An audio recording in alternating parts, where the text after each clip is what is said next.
All right, welcome back to the channel if you're returning, or welcome if you're new. I've got a nice take on the updated Kess list, and I thought I'd share it with you. I've actually got quite a few games that I can run through with you as well, so stick around for that if you'd like to see those. But I will touch on what makes the Kess deck quite interesting to me right now and pretty fun. It's actually loaded with. First of all, it appears to me that they fixed the see the truth bug. So, for those who didn't know, Brian Weissman discovered a bug with See the Truth online in which when you flashed it back, it would allow you to draw three cards like it's supposed to when you play it from your graveyard, but it would also exile three cards at random from your library and not even put them in the exile zone. It would just completely vanish them from existence like they weren't in the game, like they were off in your sideboard or something, um, off in your collection. So, and you would notice that because when you played the card, your deck should from the graveyard, your deck should get smaller by three cards. That's the three that you draw, but it would actually shrink by six. So you'd draw three, and then three would just disappear. It appears they fixed the bug because the last time I played it, I was paying attention to the number of cards in my library, and it just shrunk my deck size by three exactly. So seems to be doing what it's supposed to be doing. All right, so back to the quick sort of deck tech. Basically, Kess is doing a few different things. There are multiple paths to victory, and it's really made it a lot of fun because you have all these different ways you can win. So you can be flexible and kind of work with the draw that you get. So one of the basic ways to win in these colors, and sort of a staple now for blue, I think, unfortunately, frankly, for a long time to come, is just the good old, or not so good old, Notion Thief, Hull Breacher, Narset route to victory. So you get one of these effects into play, and then you hit your opponent with one of these delightful things here, and you end up they discard their hand and you draw um, a new hand. And then, depending on which one you have, some other things kick off. But basically, you mind twist them and brain geyser yourself for three mana. And that's usually enough to end a game right there. Alternately, you also have Dak Faden. You can actually start targeting them with Dak Faden with these out. And it functions like a zero cost disrupting scepter. Depending on which one you have, it can be even more uh, terrible for them. So, like, it can be a zero cost scepter that actually takes two cards away from them, depending on if you have like Hull Breacher or Notion Thief. And if you do have one of those two cards, it will either draw two for you with a Notion Thief or produce additional mana with the Hull Breacher. So super gross and quickly empties an opponent's hand and ends a game in your favor. In addition to that, there's also the Cephalid Colosseum combo with these. You can actually call it, ideally, I find it's best to just Colosseum them right before they draw, and then that will that will depending on which one you have. So, for example, the one that says they can't draw the more than one card each turn, you Colosseum them, and then they are prevented from even getting their draw phase due to the fact that they'll draw one card for the Colosseum and then have to discard three, and then they get no draw phase. So depending on which one you have, you can pay attention to the best time to use it. You even have Crucible of Worlds, which may allow you to constantly Colosseum them. And if you have one of these guys that locks them out of their draw phase with the Colosseum, you basically lock them out of the game, which is another path to victory. Most of the time, though, if you draw three cards and they discard three, like off a Notion Thief, or even if you just mind twist them essentially with the Colosseum, it's usually enough. Having said that, of course, there is the good old fashioned mind twist, which is also just a simple, like, I made a lot of mana and I mind twist you. It foregoes, instead of being a two card combo, it's just a one card combo. Um, Technically, not exactly a one card combo because the other cards you need are going to be like Dynamo, Mana Vault, Soul Ring, and stuff. So you do need multiple cards in order to fuel this bad boy. But in and of itself, of course, Mind Twist has been a winning game since Alpha, and we are of course running that here. In addition to all those fun games that you can play on your opponent, there's a few other interesting things going on here. So Dak Faden actually, funny enough, ends up being part of a secondary sort of combo, which is that over here you actually have Liquid Metal Torque. It's a new card that's been printed. It actually turns a non-land into an artifact, but it's also a mana source, which is really important. So it's not a dead draw when you need mana. It helps you develop early, and then later on it has that combo potential. So don't forget you can turn one of your cards into an artifact if, for example, your opponent plays a card that kills non-artifacts like Terror. But generally speaking, you're going to target their permanents, and then you can do stuff like Dak Fade and just permanently steal. Like, let's say they have a Narset against you, or an enchantment against you, which is really hard to deal with in these colors. Well, you can just make it an artifact and then blow it up with an Abrade, or make it an artifact and steal it with Dak Faden, or make it an artifact and nosh it with the Ready. So, in fact, you also have Thieving Skydiver to take stuff. You can Vandal Blast things. So, Liquid Metal Torque has a lot of ways that it can allow you to deal with permanents that you normally would have a really challenge interacting with. And it also can just give you tremendous advantage when you're actually stealing things or killing things repeatedly. You're getting a ton of advantage there. So, um, Liquid Metal Torque is a new addition, and I absolutely love the card, and it gives you just a little bit more combo potential for almost no real cost. There are a few other kind of smaller tricks you can do with this. You can actually turn something you have into a so this is a very long and convoluted, but let's say you Veto Shackles your opponent's creature. You can then turn it into an artifact and sacrifice that creature to kill something else that they have, which would then free you to untap the Veto Shackles. So there's a kind of like interesting loop there. And let's say you have Urza and you have the Urza's construct, whose power and toughness is equal to the number of artifacts you have in play. If your opponent tries to kill it with, like, say it's a 3/3 and they try to lightning bolt it, you could potentially torque your Urza and make him an artifact, and then it becomes a 4/4 until end of turn. So a lot of nifty little tricks with just this one card, and of course it plays really nicely with Winter Orb, which plays really nicely with all this artifact removal that we have. So we have tons of artifact removal, which means that we ideally will be the ones with the artifacts, and our opponent will not have alternate mana sources because we're attacking those and then trying to use Winter Orb to finish off the attack by crushing their land, something you've seen happen many times. Um, but in addition to, of course, running Winter Orb with all these different things, we have the basic combo of Winter Orb Urza that's come out just a short while ago. This is just super gross. You play the Winter Orb, you play the Urza in whatever order, and then on your opponent's turn, you tap the Winter Orb for mana. It can be any time. Use it to cast a spell or don't. Tap it at cast it in the middle of their turn to cast like a counter spell, or tap it at the end just because. But once you do that, since Orb turns off when it's tapped, then on your turn you untap the Winter Orb, but you also untap all of your lands at the same time. And so Urza Winter Orb frees your mana while pinning theirs. For a short burst of the same effect, you can also just play Ice and tap target permanent, targeting the orb, and then just ice it in order to get your mana back.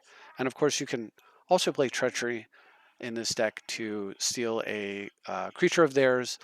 And if you play Treachery using primarily artifact mana or a certain quantity of artifact mana, like let's say you've got a Soul Ring or something, maybe you've got a Soul Ring and a Signet, you tap 2 lands, Soul Ring, Signet, that's 5 mana, you play Treachery, and then you untap up to 5 lands, so you actually like get sort of a recharge under the orb using that strategy as well. And of course, if your orb or something like your Mana Vault or something like your Mana Crypt become ever a problem for you, of course, you do have a lot of artifact removal, and you could kill your own stuff that way to get it off the board, like if you're getting close to Mana Crypt death.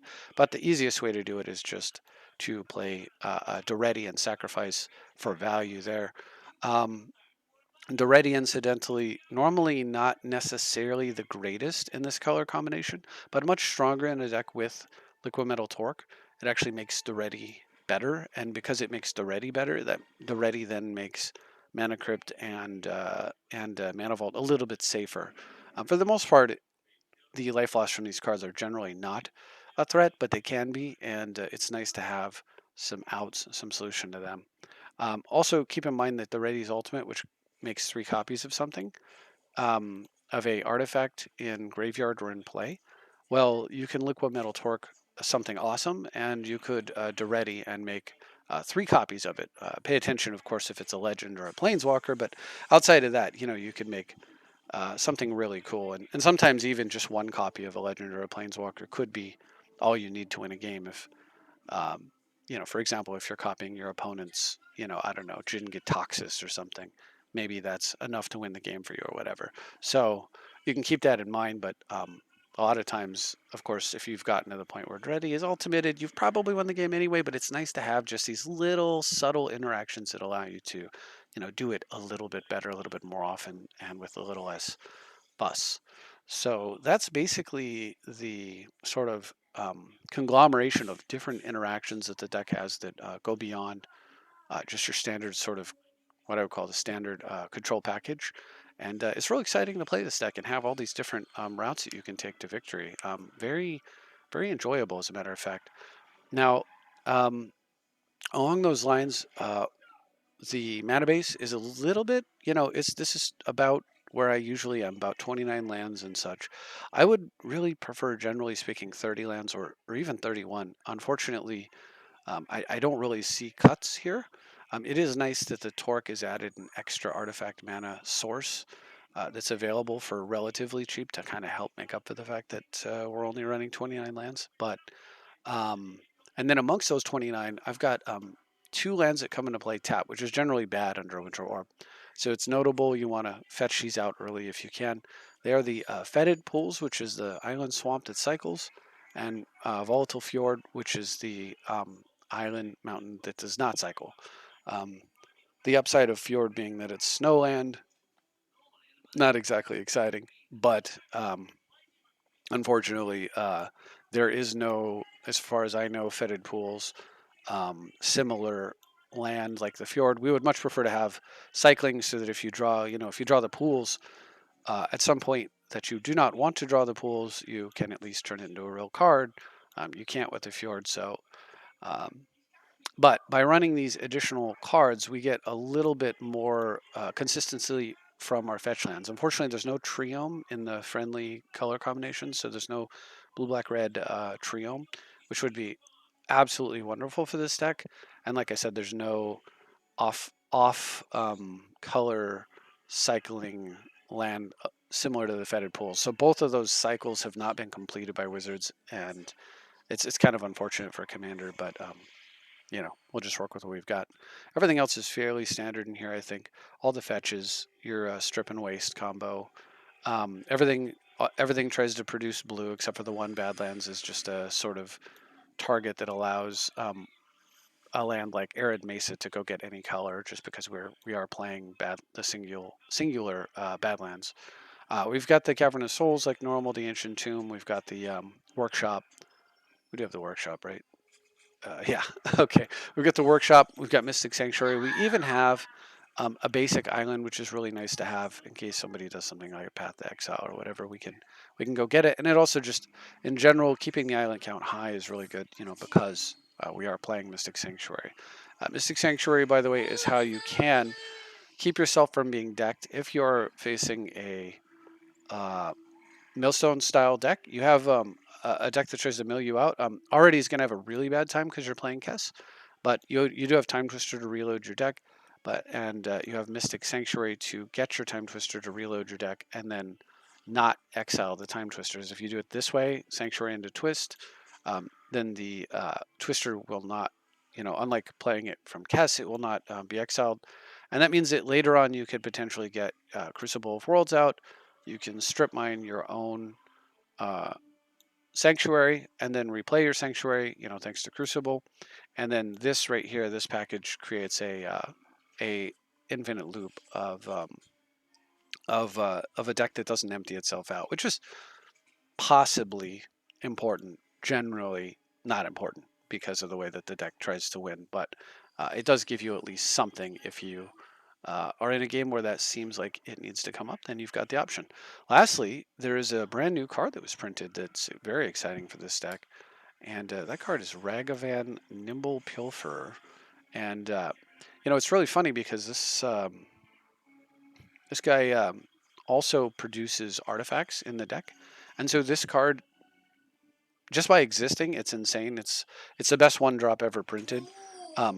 that isn't. It's the best one drop creature ever printed, like period, in all of Magic. Like this is it. And in addition to that, and it's so insane because if you hit your opponent with it once, you're already like getting way ahead because you're getting free Lotus Petals, so you're getting potentially cards off of it. Often you'll hit lands and things that you can't cast, but it and if you do hit something great like a Soul Ring or whatever, I mean, so much the better. But the main thing is you're getting these Lotus Petals for free, so you're generating mana, and in the beginning of the game, the thing you need the most is as much mana as you can get your hands on, right? So the fact that it also generates cards is just even more nuts, but just an insane card.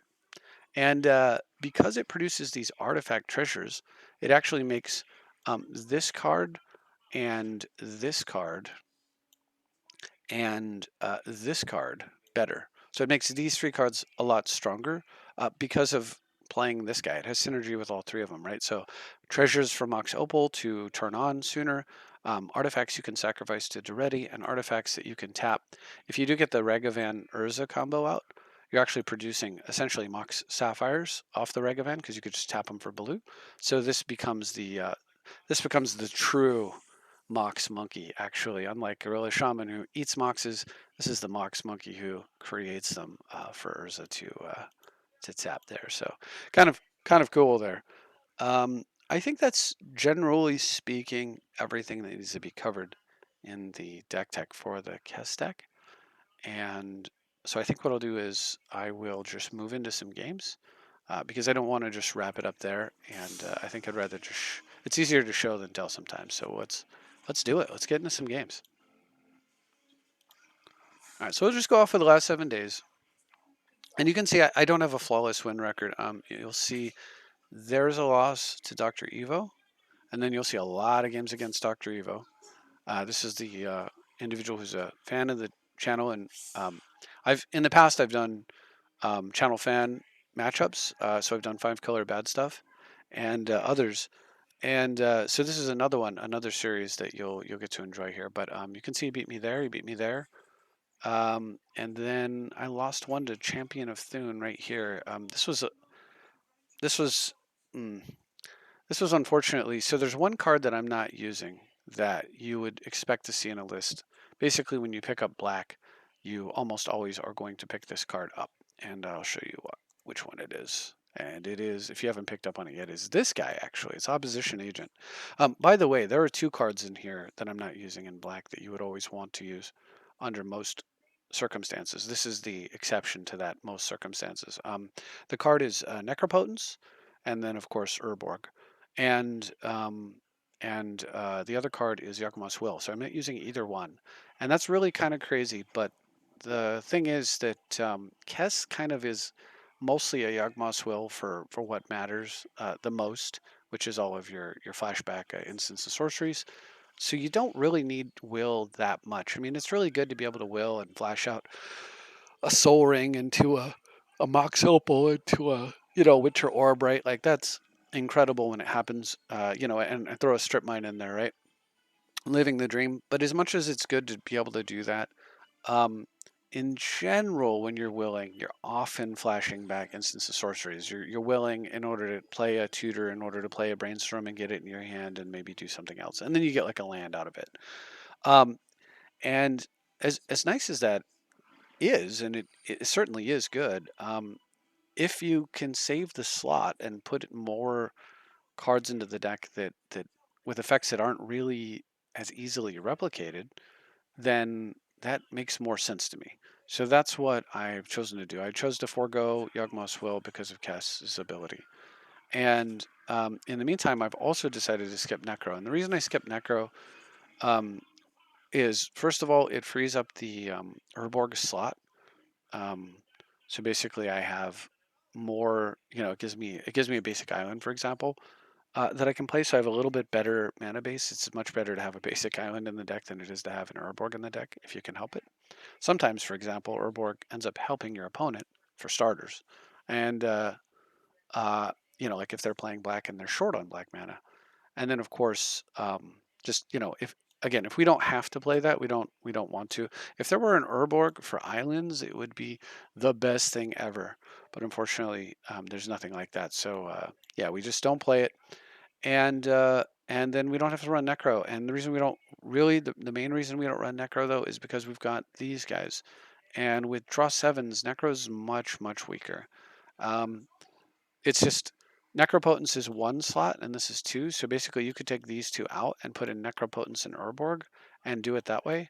But I'd rather have because we're building around those effects there. We want to keep those in the deck, and so I think that makes Necropotence just a little less amazing and a little less important to play. Um, Still is just as amazing if you can resolve it. But also, speaking of Necro, this deck really doesn't have any native life gain. So that's the other thing. We're not playing Umezo's Jite. We don't have Brea's Sacrifice to gain 4 life effect. So that's another reason why we're not running the Necro. And then finally, um, although you can do it even if you don't have life gain, but it's so much better if you do. And then lastly, you're not playing Opposition Agent. This guy is like a frustrating, unfun, relatively unfair card, and it's a card that I would really like to play. Frankly, the problem is I don't see where I can fit the card in.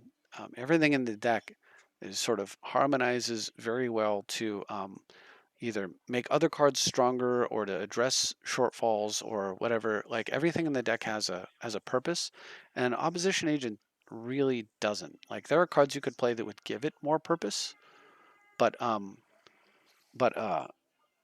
not running those cards, and so if I'm not going to run cards that sort of force my opponent to search a library or encourage them to search a library, and a card that punishes them for doing so, then just running the punishing mechanic on its own is good, and I would fit it in if I could. But it's not necessarily like critical because this doesn't really advance any of my game plans. It doesn't advance the game plan of getting the Time Twister win off. It doesn't advance the game plan of getting the Urza Winter Orb victory off. It doesn't advance the game plan of torquing them out with Dak Faden, forcing them, making it basically so no permanents can ever be played by them that don't deal with one of the two cards, or with the Ready, for example. So it just doesn't advance any of those game plans whatsoever. And so for that reason, the agent's out. But it's a nasty card, and as you'll see, I'm going to get wrecked by it in one of these games. So anyway, there's that. Other than that, had a few more games and some really good stuff here. So we got a lot to go through. So we'll just get started. This is going to be a rather long video, but I think that's okay. So we'll go with WRB Tanis here, and we'll just get started. This is on 626 now. I'm going to 630 and 29. So the last, basically yesterday and today, are when the deck really. I got rid of some frivolities. I cut out I kind of focused it really well. So if cards come up that I'm not currently using, I'll kind of mention that, and I'll just kind of explain why those cards have not remained in the current version of the deck here, and we'll just run through it. So let's get started right away. So we'll get started with WRB Tennis playing the Scarab God, and here you can see Opposition Agent. I'm going to run this out and try to, get a fetch land basically off my opponent. Which I don't see here. I just see Temple of Deceit. So we'll go ahead and fetch and just slam that onto the board there. What? So Opposition Agent's already a card I'm not currently using, and Drown in the Lock is another card that I'm not using. Both of which would have been better off as most anything else, frankly. But here my opponent just concedes to like an incredibly fast start. Obviously, I can get Soul Ring here, and then I'm sitting on 6 mana, and my opponent's got 1, and he's facing an Opposition Agent, which is still a pain in the behind, and so he just doesn't want to play it, and I don't blame him. So we get Skip It Jones here with game 2, and I'm going to start naming the times of these games so that when I click on the replays, it'll be a little bit easier. But obviously playing partners here in the same colors as me. And here you can see I was playing Fiery Islet as opposed to the blue-red Snowland. But I did feel like scheming, so I'm going to pause right there. I did feel like I wanted just a little bit more, I just wanted one more actual island um, and Fire Islet doesn't fit the bill, but it is a powerful card and useful, and you could make that change if you do not like having both, two come into play tap lands like that. You could make that swap back and just make it one come into play tap with the blue black one that cycles. Um, and anyway, my opponent, oh excuse me, plays a scheming symmetry. So it actually chooses target players and forces both players to fetch a card. So it is a Imperial Seal. It forces your opponent to also Imperial Seal themselves. And so this would be one of those cards that you could combine with the Flash, the opposition agent, in order to basically tutor your opponent's deck and your deck. But in this case, what I did was my opponent played it main phase because they have to. It's a sorcery, which freed me up to go get a Jace the Mind Sculptor. And since I have 4 mana this turn, I'm now going to just tuck whatever it was that they got and whoop, gone. And I don't think we get to see it in this game. I don't remember what it was, but it was probably like Soul Ring or something. So, and then at this point, pretty easy game to win, right? I'm way ahead on mana. I've got an active Jace. I'm just going to sit on a counter, and my opponent gives up. Okay. Oh, so next game is so this third game here against Boy at 12:23. And I apologize for the yawns once again. Unfortunately, I don't think I'm going to be able to stop him, but I'll do my best. Anyway, Boy is playing Kess and has a great start. Uses a Simeon's Spirit Guide to ramp out a Talisman of Dominance. I, on the other hand, have an excellent start as well, so we'll go ahead and get things moving here. Opponent then runs out a Everflowing Chalice, which I'm not going to counter because I definitely don't want to use the Brainstorm up. And my opponent did miss a land drop here, so I want to wasteland him, but I decided to wait just one more turn.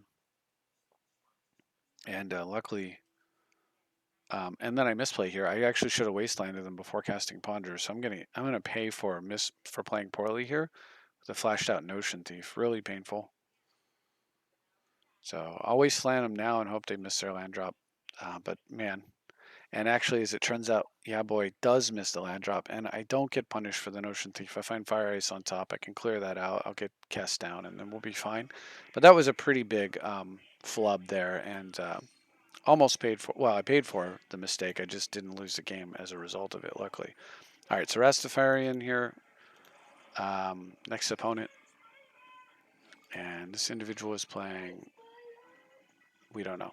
I've got a great keep though. I mean, first turn Ragavan or first turn Hullbreacher, depending on what I want to do with it, or I can Ponder, I suppose. But I would, with this hand, I'm thinking that the correct. Oh, excuse me. The play here actually might be to go get black red, play the Crypt, play the dash on Ragavan in order to get a blue source available, and then on the next turn, I can sort of hit them again, or I can set up with like Dak Faden or whatever. But I can then make sure that I continue to hit mana is basically the point there. And I think that's how I would have played it out, but unfortunately we don't get to see that. So we'll move on to the next game against your boy. And your boy playing Kess. And this is an okay keep going first against somebody who's mulliganed. So I decide, even though it's not great, I can keep it and still be safe. So that's what I do. Mainly because I do have removal for an early Kess if it manages to get on the table, and I've got a Wheel of Fortune potentially refill my hand if something goes too wrong. Bonus Rituals out of Chalice there, and then Windfalls. I wish I had played that Mox. Ouch. Speaking of Moxes, they've got a Chrome Mox, and they put Dramatic Reversal under it, so obviously a combo deck. So I'm going to just Brainstorm there and keep the top card. And it's Thoughtseize, so I'll Thoughtseize away... I get Ragavan down and everything else. So I see Thoughtseize, so Mox Diamond, Tainted Pact, Notion Thief, and a Spell Pierce. So I take the Spell Pierce and leave them with the Notion Thief, Tainted Pact, Mox Diamond. I've got Force of Will ready to go and an active Ragavan, so I'm feeling pretty good here. Plus I can possibly flash back the Snapcaster for various reasons. All right, so he plays a Mox Diamond, so we can check that off, and then runs out Kess, and I just Force of Will to Kess with my Snapcaster. And I'm going to hit him with Ragavan. Revealing Gemstone Mines. You cannot play lands off Ragavan, for those who don't know, so I'll have to just play Kess here and say go. But at this point, my opponent's got very little going on over there. Tainted Pact and Ocean Thief, whatever they play here, I can potentially counter off the treasure in the land. And then after countering, I've got Kess and Ragavan running, so I get to refill my hand if I want with the Wheel of Fortune, or I can do it the slow way with the Brainstorms, and I've got Ragavan to play my opponent's cards. And at that point, your boy just scoops it up, and that's totally fine. As you can see right there, the main thing about Ragavan was not that I got a card from my opponent because I got the Caverns, I couldn't play it, but it was that I got effectively the Lotus Petal, which allowed me to play my commander and have a protective spell ready to go. Extra mana, super important. Extra cards, almost as important, but extra cards often are important because they get you extra mana um, in most cases. So anyway, Dr. Evo is the next opponent. So I'm gonna run through the Dr. Evo marathon, but what I want to do is I actually want to run through. I'm gonna just hit that in a separate video where I just focused on gameplay as well as some of these others. So I'm just going to hit a couple more of these sample games here. So we'll do Posty Posty and Krusty Monster.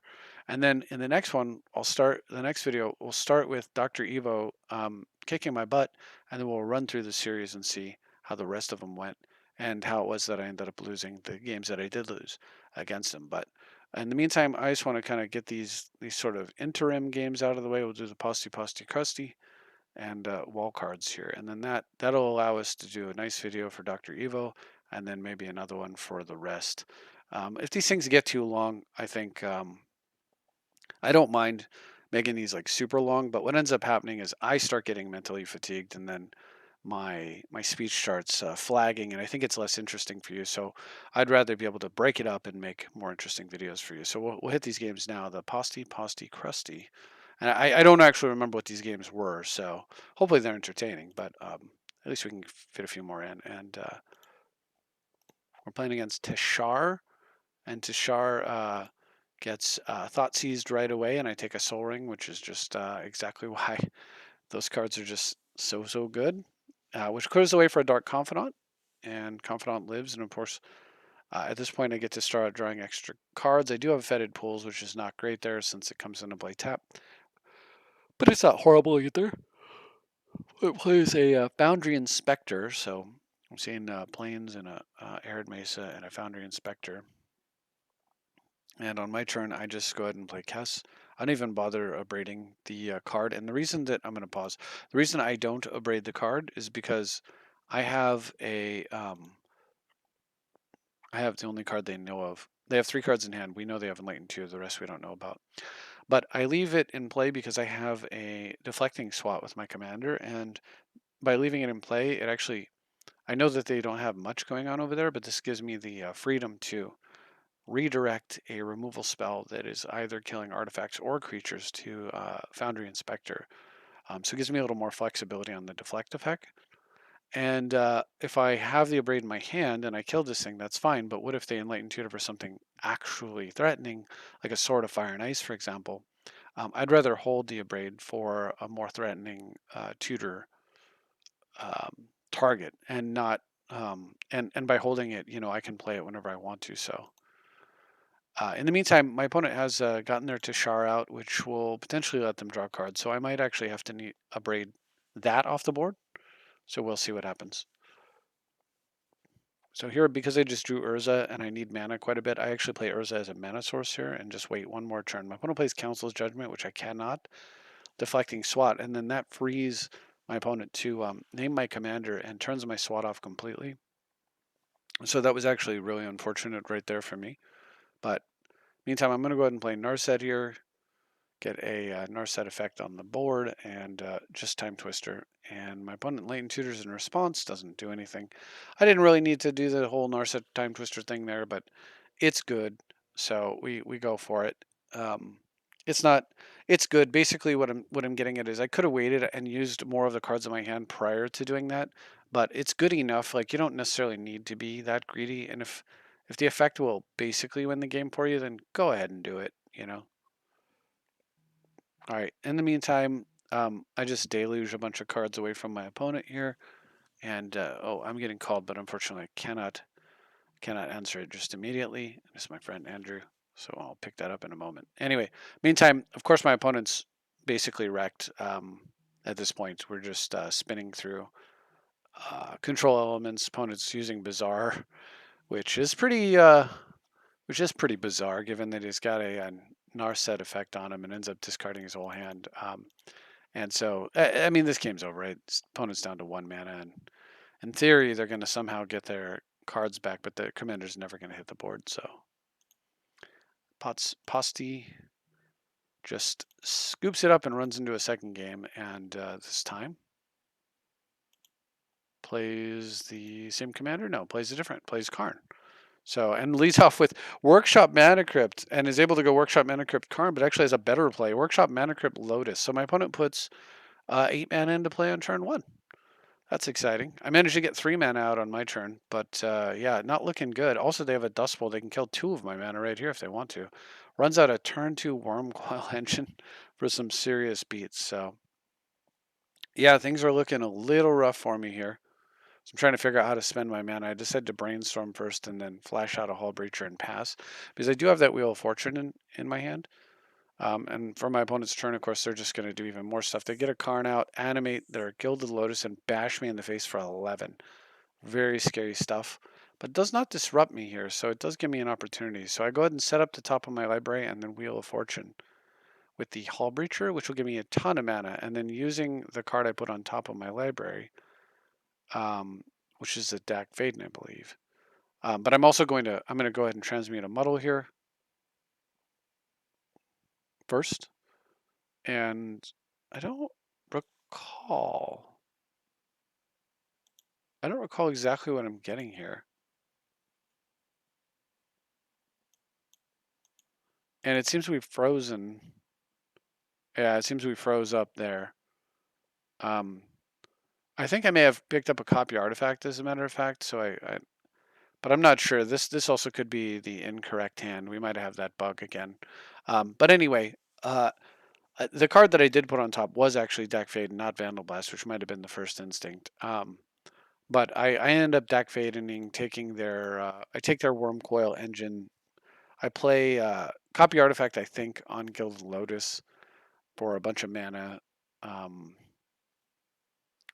Yeah, I don't remember exactly what happens there, but basically, I do remember that I had to play the Mana Crypt, and then my opponent kills it with Karn correctly.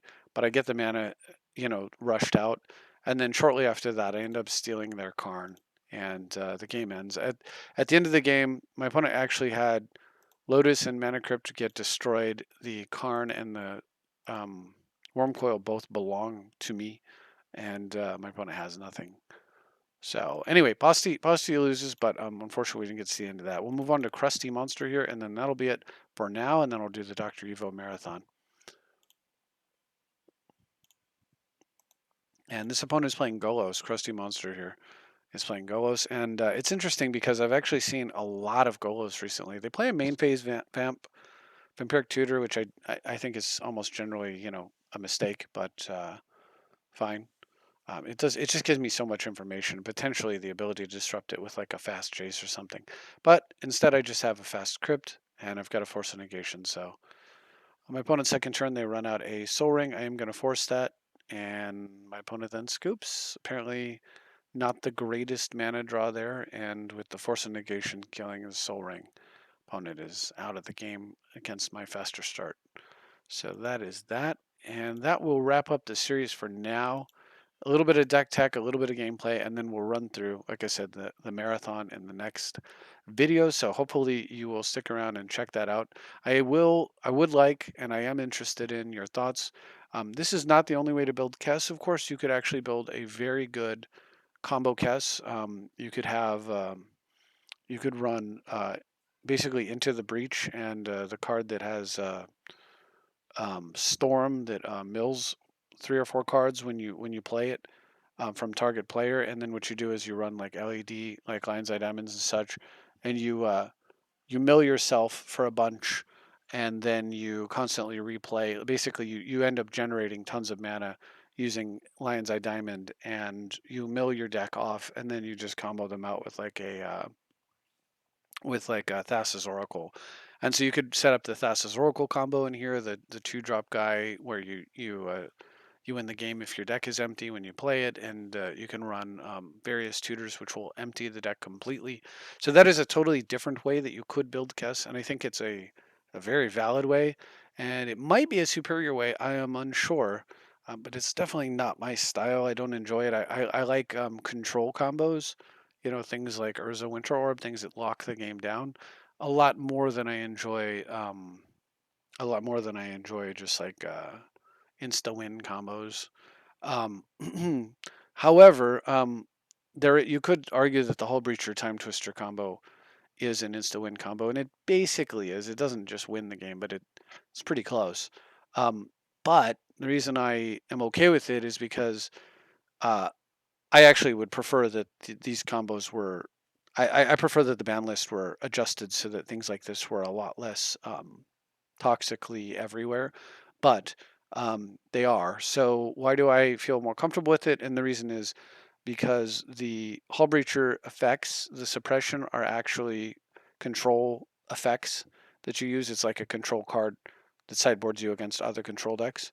And the Time Twister is a recovery card for particularly situations where you've had some backbreaking play against you, like a big mind twist or whatever. So they have value, and they also, of course, can be really good when you just have a fast start and you need to gas back up. So they have value outside of the combo element, unlike a card like Thassa's Oracle that really doesn't. And that's why I feel a little bit. It's the combos pieces that are just like, I'm just here to, combine me with another card and win the game. And I don't know, I just don't find it enjoyable. So but I am interested in your feedback, and I mean, maybe that's a mistake, and maybe I should be focusing on that as well. I'm unsure. What do y'all think? What do you want to see? And I'll be checking it out. So anyway, until then, thank you very much for watching. Keep an eye out for that next video, and I'll see you next time.